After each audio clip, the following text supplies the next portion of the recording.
V.I. Lenin. The Russian Tsar seeks the protection of the Turkish Sultan against his people.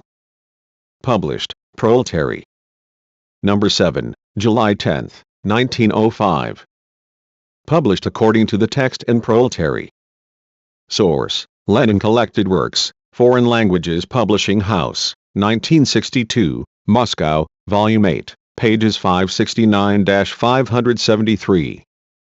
Translated, Bernard Isaacs and the Lady Sitter-Lasker. Transcription / markup, art symbol. Public domain, Lenin Internet Archive. You may freely copy, distribute, display and perform this work, as well as make derivative and commercial works. Please credit Marxist's Internet Archive as your source. Read me. The foreign press of all countries and all parties is teeming with reports, telegrams, and articles concerning the sighting of part of the Black Sea Fleet with the Russian Revolution. The newspapers are at a loss for words in which to express their astonishment.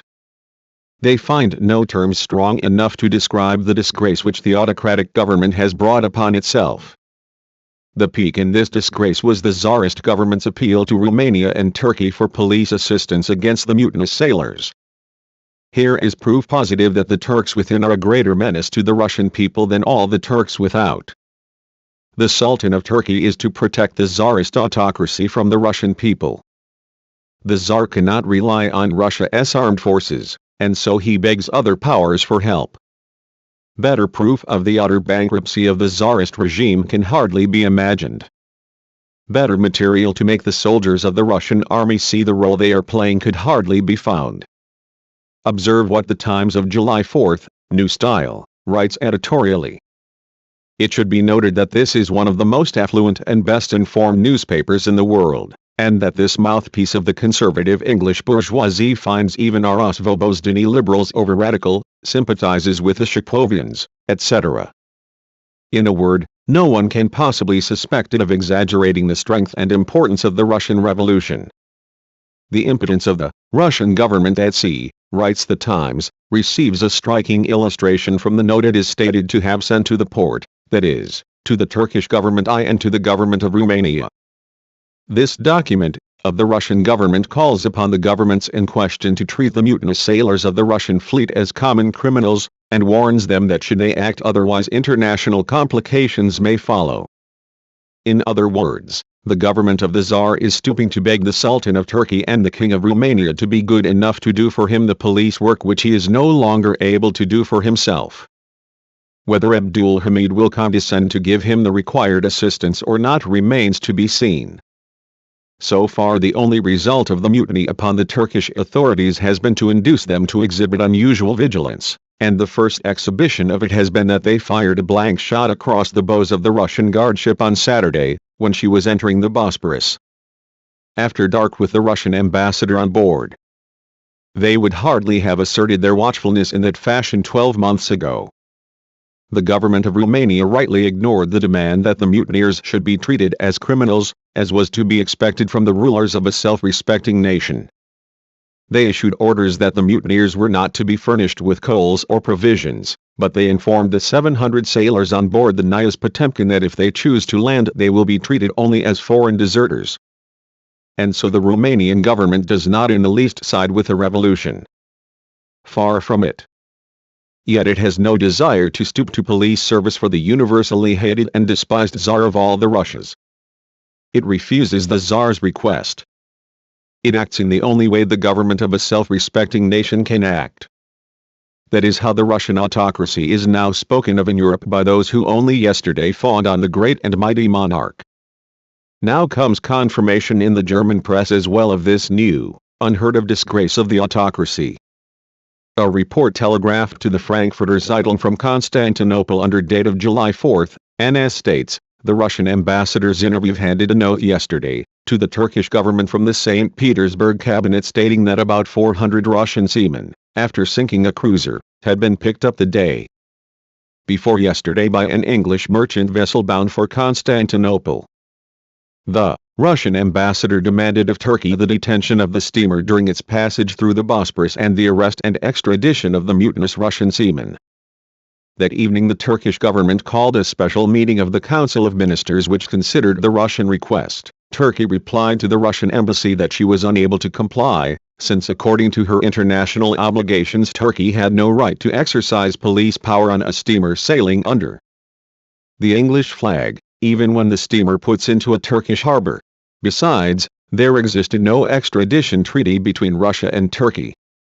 Turkey replied courageously. The German newspaper comments on the incident. The Turks refused to do police duty for the Tsar. It is also reported that when the destroyer Stremitelny and several other warships came to Constanța, Romania, in pursuit of the Potemkin, the Romanian government pointed out to the Russian authorities that in Romanian waters it was the Romanian army and the Romanian police that maintained order, even if the Potemkin was still in Romanian waters. Thus, instead of the Potemkin creating trouble for foreign ships, as the Tsarist autocracy had predicted in order to frighten Europe, these ships are plagued by a host of annoying incidents caused by the Russian fleet. The English are indignant at the detention and search of their ship Granly at Odessa. The Germans are incensed by reports that, at the request of the Russians, the Turks will stop and search the German ship Pura on her way to Constantinople from Odessa. Perhaps, under these circumstances, it will not be so easy for Russia to secure European assistance against the Russian revolutionaries. The question of rendering such assistance is being discussed by a great many foreign papers, but in most cases they come to the conclusion that it is not Europe's business to help the Tsar fight the Potemkin. The Berliner Tageblatt publishes a report that the Russian government has even requested the powers to send their warships from Constantinople to Odessa to help restore order. How much truth there is in this statement, denied by certain other papers, the near future will show. But one thing is certain, with the Potemkin joining the uprising the first step has been taken towards converting the Russian Revolution into an international force by bringing it face to face with the European states. This fact should not be forgotten in appraising the telegraphic report of M. Leroux to the Paris newspaper Le Matin from St. Petersburg on July 4, NS. Throughout this Potemkin affair, he writes, the lack of foresight on the part of the Russian authorities has been astonishing. One cannot overstate the lack of organization of the revolution. The revolution gains possession of a battleship, an event unique in history, but it does not know what to do with it. There is, undeniably, a great deal of truth in this report. Without a doubt we are to blame for not organizing the revolution sufficiently.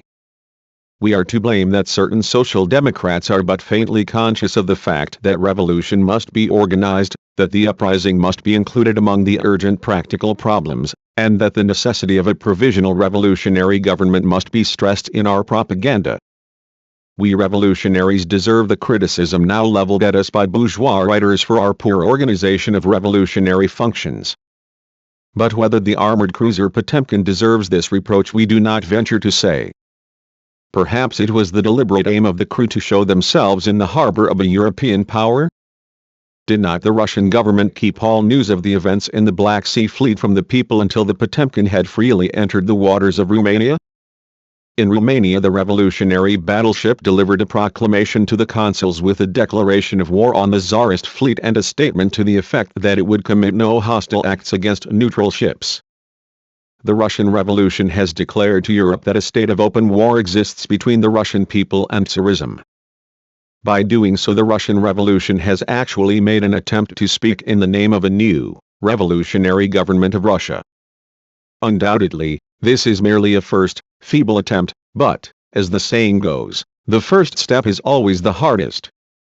According to the latest reports, the Potemkin has arrived at Feodosia, demanding provisions and coal. The local population is in a turmoil.